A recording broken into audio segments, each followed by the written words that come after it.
Good morning all of you. Aadya foundations के channel पर आपका स्वागत है।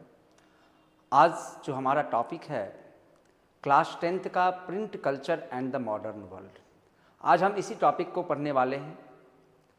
मैं बता दूं कि यह जो टॉपिक है यह सिर्फ क्लास 10th के बच्चों के लिए ही इम्पॉर्टेंट नहीं है। जो हमारे चैनल के माध्यम से बीपीएससी, यूपीएससी या अन्य सिविल सर्विसेज में जो एनसीईआरटी का महत्व है, तो मैं एनसीईआरटी को यहाँ पे डिस्क्राइब करता हूँ।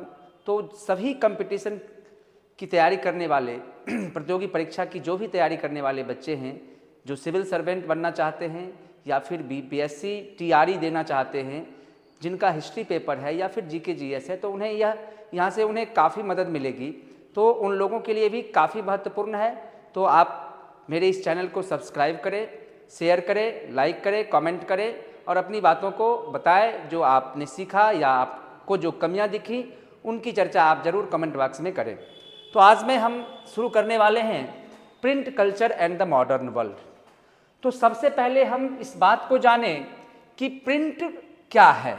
सबसे पहले हमारा चर्चा होगा कि प्रिंट क्या है।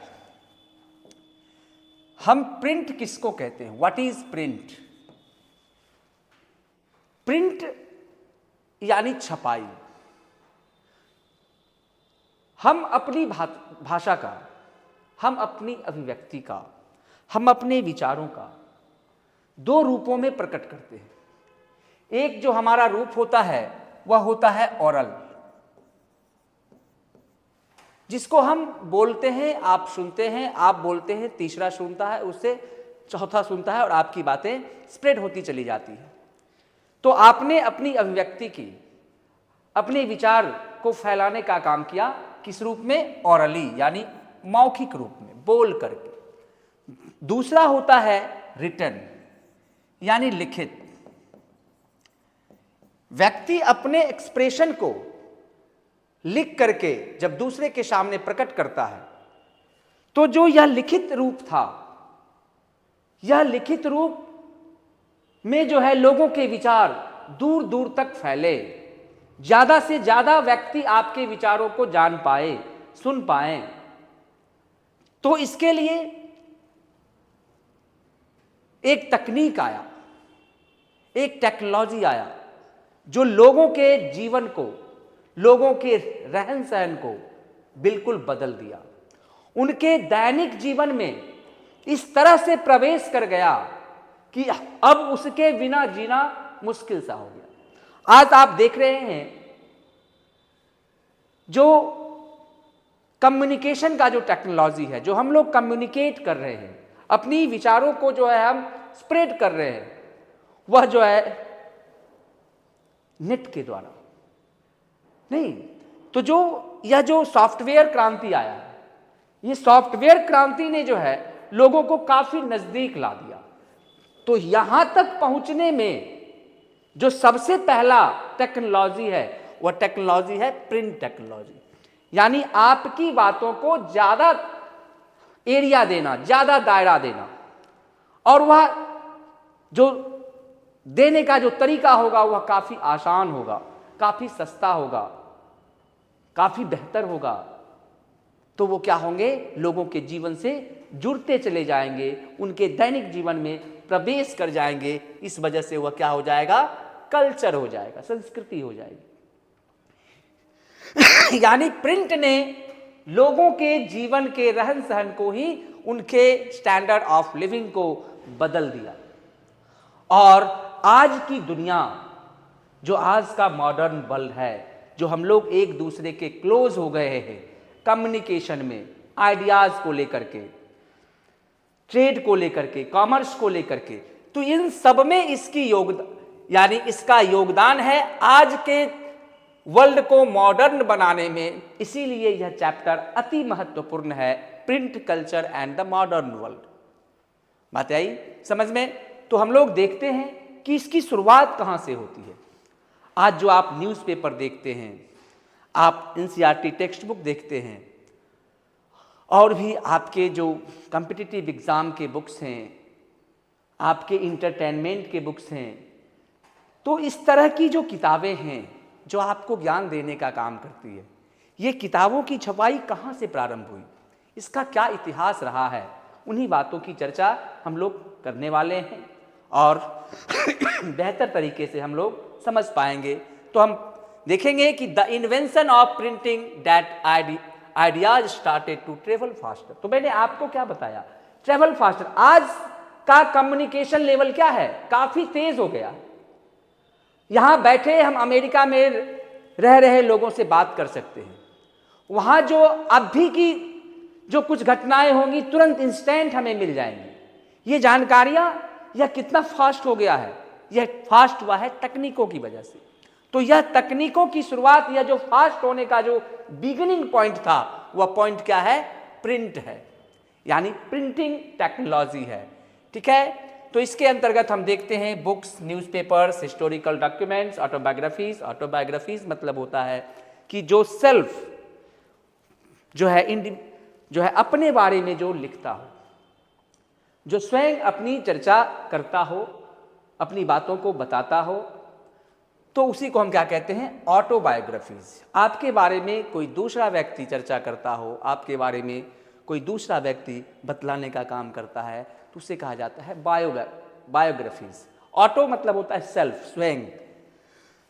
जितने भी साइंटिफिक डॉक्यूमेंट्स हैं, आप देखेंगे फिजिक्स के जो रूल्स हैं, लॉज हैं, मैथ्स के जो फॉर्मूलाज हैं, हिस्टोरिकल इवेंट्स हैं, बायोलॉजी के जो हैं रूल्स होंगे, तो ये सारी चीज़ें जो हमें जानकारी उपलब्ध हुआ, मेंडल ने किया, न्यूटन ने किया, आइंस्टीन ने किया, लेकिन आज हम इस बात को जान रहे हैं, इसका क्या आधार रहा है? इसका आधार है कि वह जो है सोर्स आज भी लिखित रूप में पड़ा हुआ है, जो हमारे प्रिंट के माध्यम से वह हमें हमारे पास पहुंचा और उसको हमने पढ़ा और उस तरह से हमने जानकारी पाया है। तो जो भी आज के मॉडर्न वर्ल्ड में कंट्रीब्यूशन है नॉलेज का, उस नॉलेज के कंट्रीब्यूशन में प्रिंट का एक बहुत बड़ा योगदान है। इसीलिए यह हमारे दैनिक जीवन में इतना घर कर गया है कि इसके बिना हमारा जीवन संभव नहीं है। इसीलिए हम कल्चर के रूप में इसे क्या करते हैं, एक्सेप्ट करने का काम करते हैं। तो हम लोग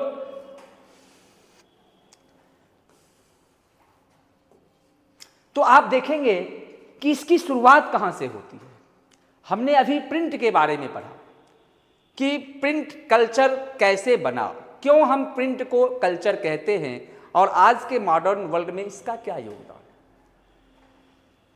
योगदान तो और पढ़ेंगे। बस हमने थॉरली यहाँ पे जानकारी दिया है कि आज का जो डेवलपमेंट है, आज का जो विकास है, आज की जो कनेक्टिविटी है, उस कनेक्टिविटी का जो सोर्स है वह क्या है, प्रिंट टेक्नोलॉजी है। तो यह प्रिंट टेक्नोलॉजी की शुरुआत होती है चाइना से, यानी print technology, the earliest print technology was developed in China, Japan and Korea. तो आप क्या देख रहे हैं, China, Japan and Korea. China से प्रिंट की शुरुआत हुई। पहले जो आप देखेंगे, from AD 594 onwards books in China were printed by rubbing paper against the ink surface of wood block. Earliest Chinese books were made in accordion style. इस term को समझने का प्रयास करेंगे। यानी प्रिंट टेक्नोलॉजी की शुरुआत चाइना में होती है और चाइना में वो समय होता है, वह काल होता है 594 AD। और आप देखेंगे कि उस समय जो प्रिंट होना प्रारंभ हुआ, वह प्रिंट होना प्रारंभ हुआ रबिंग पेपर पे। रबिंग पेपर मतलब होता है जो रूखा पेपर था, यानी कागज की क्वालिटी बेहतर नहीं थी, वह पोरस होता था, वह आर पार अगर इंक से उसे जो है छपाई की जाती थी तो वह आर पार जो है इंक दिखने लगता था, जिस वजह से दूसरे पन्नों के ऊपर, यानी एक पन्ने के पीछे जो है हम पुनः जो है उसकी प्रति नहीं तैयार कर सकते थे, यानी उस पेज को हम प्रिंट नहीं कर पाते, यानी किसी पेज के एक साइड ही प्रिंट किया जाता था। तो वह कहलाता है आपका साथ ही साथ आप देखेंगे तो उस दौर में जो प्रिंटिंग टेक्नोलॉजी था वह वुड ब्लॉक प्रिंटिंग था, यानी इंक दे दिया जाता था पेपर के ऊपर, जो लिखित कैरेक्टर्स होते थे उसके ऊपर वो चला दिया जाता था वो लकड़ी का गट्ठर, और इससे वह प्रेस होता था तो लिखी हुई चीजें जो है उस दूसरे पेजों पे क्या हो जाती थी, छप जाती थी। तो इसमें लंबा वक्त लगता था और इसकी क्वालिटी भी बेहतर नहीं थी। साथ ही साथ आप देखेंगे एकॉर्डियन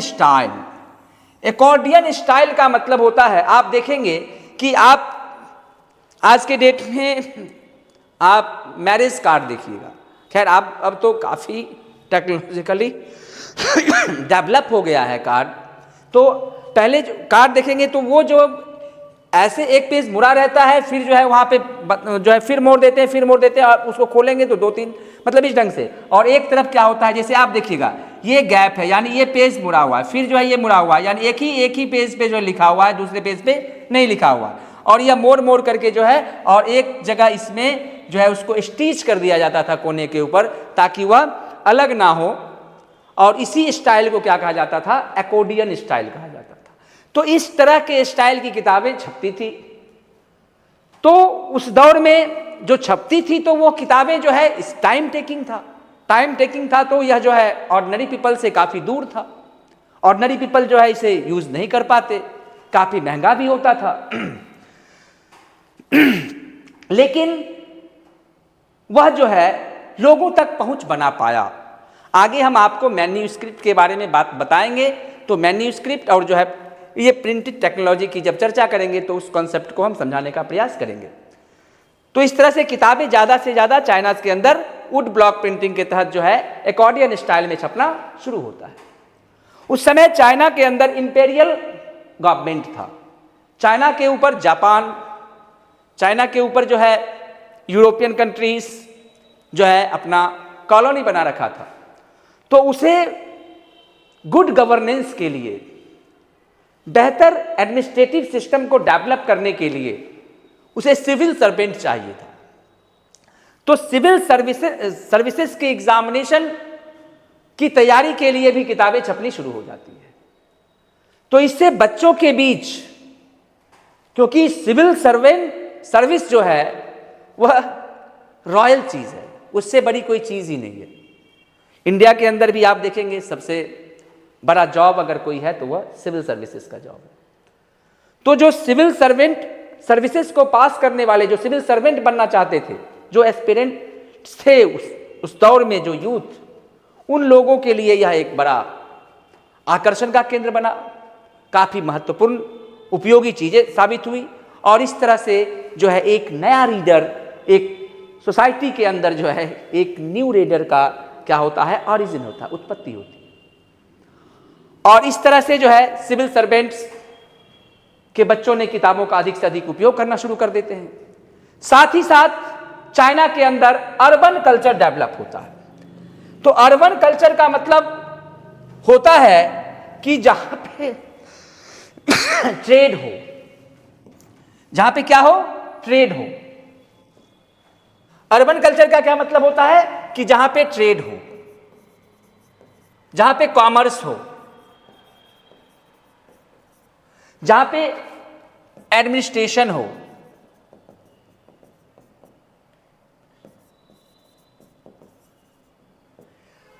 तो ये जो है ट्रेड होगा, कॉमर्स होगा, एडमिनिस्ट्रेटिव सिस्टम होगा, तो वहां पे लोगों के पास जो है ये जो अधिकारी लोग होंगे वहां पे उनको लीजर टाइम मिलेगा।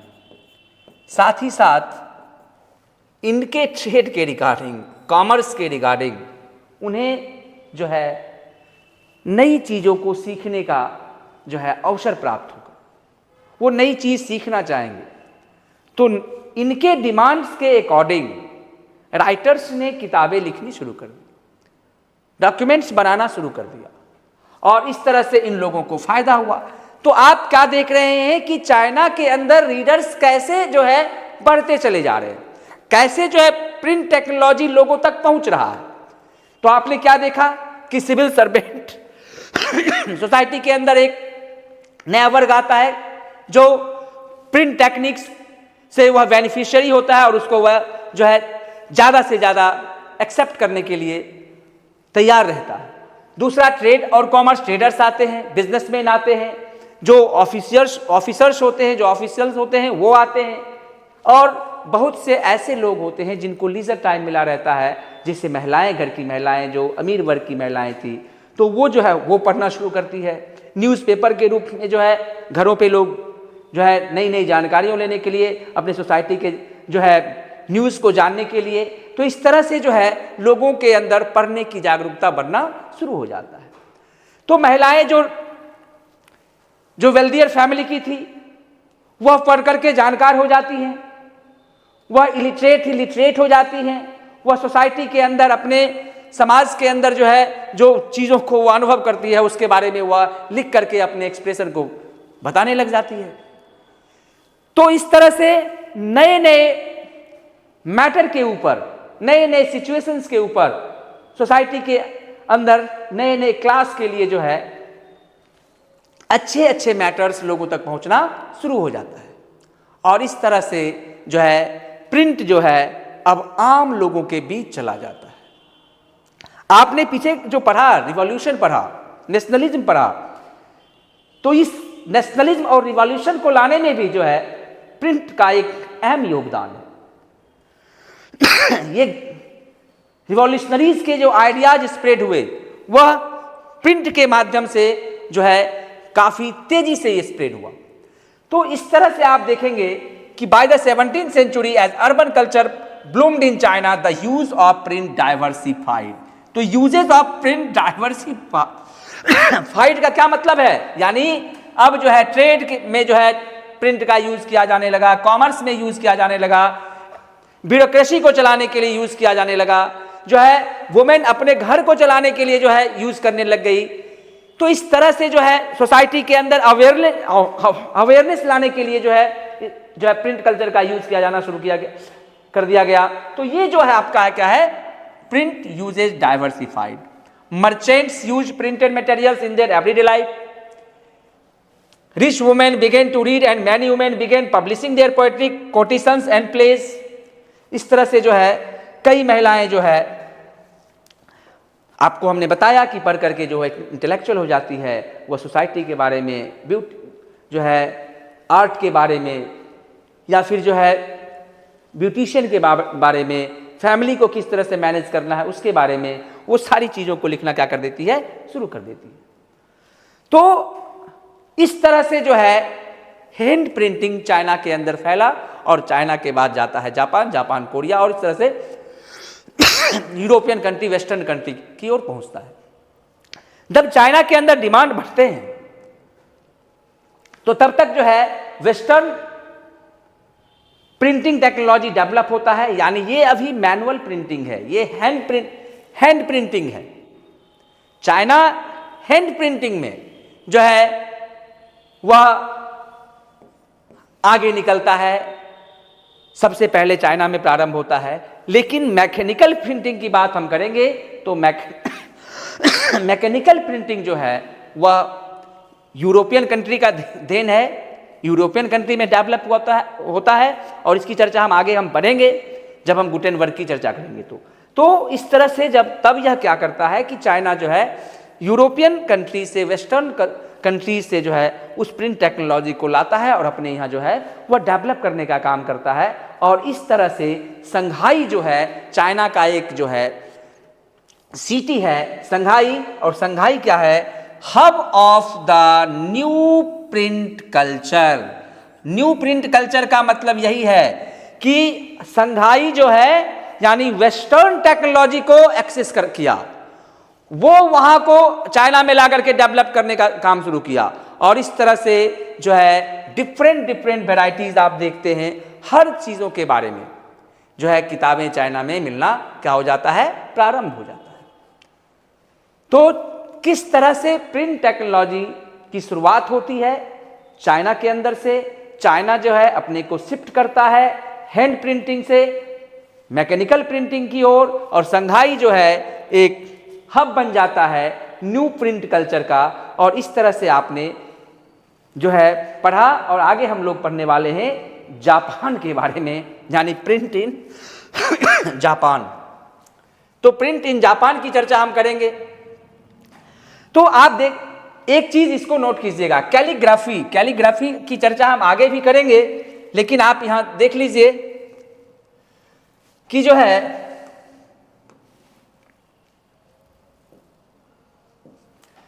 कैलीग्राफी यानी पहले क्या हो, जो हैंड प्रिंटिंग होता था, तो उस समय जो है टाइपिंग मशीन तो थी नहीं। लोग क्या करते थे कि किन्हीं के विचार को अच्छे अच्छे कैलीग्राफर को रखते थे, वो जो है किन्हीं के विचारों को वह अच्छी राइटिंग में लिखने का काम करता था, बेहतर एक्यूरेसी के साथ, स्टाइलिश जो है वह सुंदर राइटिंग में जो है वो लिखते थे, और उसी लिखे हुए चीज़ों को क्या किया जाता था, वुड ब्लॉक के द्वारा जो है प्रिंट किया जाता था। तो यह कैलीग्राफी क्या है? कैलीग्राफी एक वर्ड है, क्या है? The art of beautiful and stylish writing, यानी यह एक कला है। क्योंकि उस दौर में जो है कैलीग्राफर की बहुत डिमांड्स थी। कैलीग्राफर ने जो है, क्योंकि लिखने का काम जो विचारक हैं, जो लेखक हैं, जो कवि हैं, वह अपनी बातों को लोगों तक पहुंचाने में जो है असफल हो पाएंगे अगर उनके पास ये कैलीग्राफर नहीं रहेगा, क्योंकि नंबर ऑफ पेजेस को वो लिखते चले जाएंगे और तब उसको जो है प्रिंट होता चला जाएगा। तो कैलीग्राफर का एक बहुत बड़ा योगदान था। तो the art of beautiful and stylish writing को क्या कहा जाता है? कैलीग्राफी कहा जाता है। इसको आप याद कर लेंगे और यह काफ़ी इंपॉर्टेंट है 1 मार्क के लिए। तो हम लोग जापान की चर्चा करते हैं। जापान में कैसे प्रिंट आता है? तो जापान में प्रिंट जो है चाइना से ही आता है। चाइना में बुद्धिस्ट मिशनरीज थी और ये बुद्धिज्म के आइडियाज को स्प्रेड करने के लिए वह जापान जाते हैं। तो जापान जाते हैं, तो जापान जब आप कहीं जाएंगे तो आप अपने साथ फूड ले जाएंगे, अपने साथ अपना कल्चर ले जाएंगे, अपने साथ अपनी लैंग्वेज ले जाएंगे, अपने साथ जो है वहाँ की जो इम्पोर्टेंट चीज़ें हैं, जो अप टू डेट चीज़ें हैं, उन चीज़ों को ले जाएंगे। तो इस तरह से ये चाइनीज मिशनरी जब जापान जाती है बुद्धिज्म आइडिया को स्प्रेड करने के लिए, तो वह अपने साथ जो है हैंड प्रिंटिंग टेक्नोलॉजी भी ले जाती है, ताकि वह अपने विचारों को तेजी से लोगों तक फैला सके। तो ये क्रम है, आपका काल है 768 एडी के आसपास का, यानी जापान में प्रिंट टेक्नोलॉजी जाती है 768 एडी के आसपास।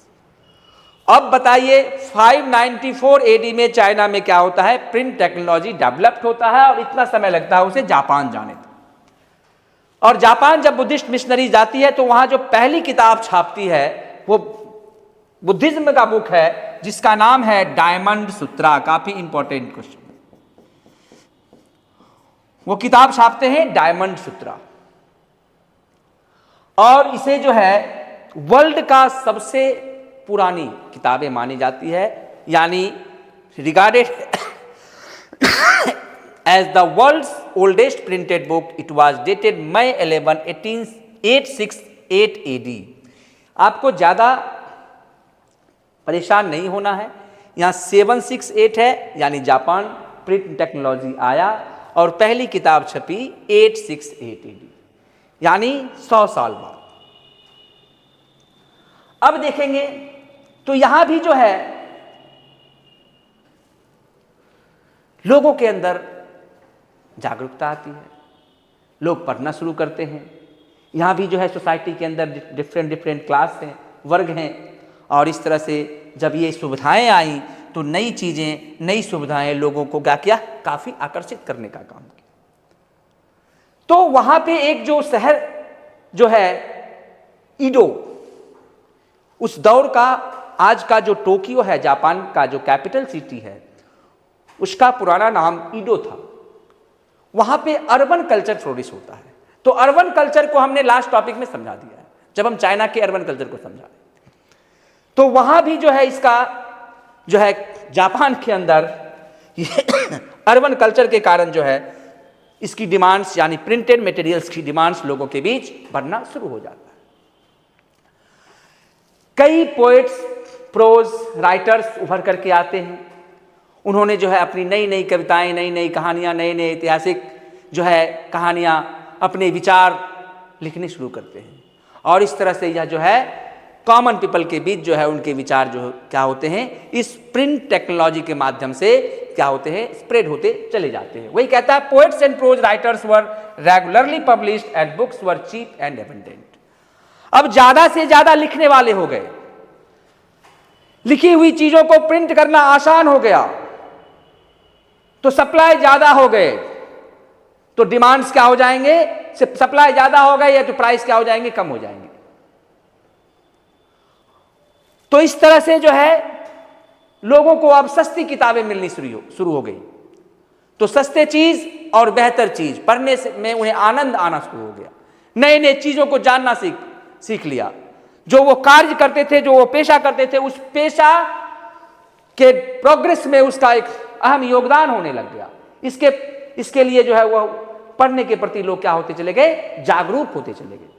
जब पढ़ने के प्रति जागरूक होते चले गए, किताबें सस्ती मिलने लगी, लेखकों की संख्या जो है बढ़ती चली गई, तो इस तरह से जो है ये टेक्नोलॉजी क्या होता चला गया, बढ़ता चला गया, फैलता चला गया और दुनिया को जो है आधुनिकता की ओर लाता चला गया। तो अब क्या होता है कि जो महिलाएं थी, पढ़ी लिखी महिलाएं थी, या उस समय वुमेन को पढ़ने नहीं दिया जाता था, तो अब वो घरों में पढ़ना शुरू कर दी। जब घरों में पढ़ना शुरू कर दी तो उनके नए नए विचार उभरने लग गए उनके दिमाग के अंदर, तो वो लिखना शुरू कर दी। तो वही कह रहा है, rich women begin to read and many women begin publishing their poetry and plays. और इस तरह से महिलाएं जो हैं अपनी कविताएं, अपनी लेखनी जो है लिखना शुरू कर दिया और उनके विचार जो है लोगों तक पहुंचने शुरू हो गए। और in the late 18th century in the flourishing urban circles at Edo later to be known as Tokyo. और इस तरह से जो है आप क्या देखते हैं कि जो है टोक्यो में जो है rich women begin to read and many women begin publishing their poetry हो गया। अब जो है धीरे धीरे क्या होना शुरू हो गया, लाइब्रेरीज खुलने शुरू हो गए, जो है बुक स्टोर्स, नए नए बुक स्टोर्स खुलने शुरू हो गए, क्योंकि लोगों का इनकम बढ़ने लग गया, लोगों को एक नया प्रोफेशन मिल गया, नया बिजनेस मिल गया, लिखने का बिजनेस। उनके बिजनेस किस बात का मिला, तो उन्हें मिला बिजनेस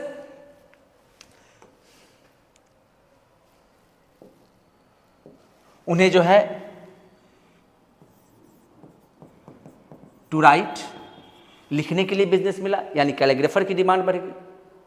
जो है फॉर सेल, बेचने के लिए जो है ह्यूमन रिसोर्स चाहिए, बेचने के लिए ह्यूमन रिसोर्स चाहिए। एक न्यू बिजनेस ऑर्गेनाइज हुआ और जो है रीडर्स क्या होते चले गए, बढ़ते चले गए, तो इस तरह से जो है, तो ये जो इंक्रीमेंट आप देख रहे हैं, इन इंक्रीमेंट के कारण जो है जगह जगह लाइब्रेरीज बनने लगे, जगह जगह लाइब्रेरीज खुलने लगे, जगह जगह बुक स्टोर्स खुलने लग गए। और इस तरह से जो है हर जगह जापान के अंदर एक नया सेक्शन उभर करके आता है, वह सेक्शन है रीडर्स का। और इस तरह से जो है लोग अपने स्किल का डेवलप करना कर देते हैं, शुरू कर देते हैं। तो आज इतना ही। आगे हम लोग जो है प्रिंट इन यूरोप की चर्चा करेंगे, वो नेक्स्ट क्लास में करेंगे। मैं पुनः बता दूं कि यह जो टॉपिक है या हमारा जो क्लास होगा सोशल स्टडीज़ का, वह एनसीईआरटी का बेहतर तरीके से डिस्क्रिप्शन होगा।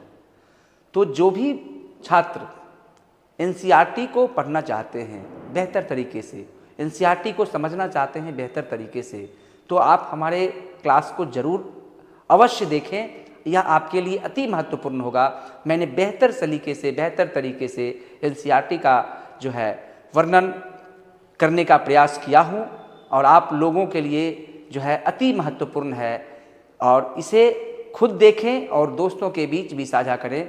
आपके आने वाले बीपीएससी टीआरई एग्ज़ाम के लिए अति महत्वपूर्ण है, सिविल सर्विसेज के एग्ज़ाम के लिए अति महत्वपूर्ण है, जो एसएससी का एग्जामिनेशन देना चाहते हैं उनके लिए अति महत्वपूर्ण है। तो मैं आपसे आशा करूँगा कि आप हमारे इस चैनल पे बने रहेंगे और आप हमें अपना जो है आशीर्वाद, ध्यान हम पर देते रहेंगे। धन्यवाद।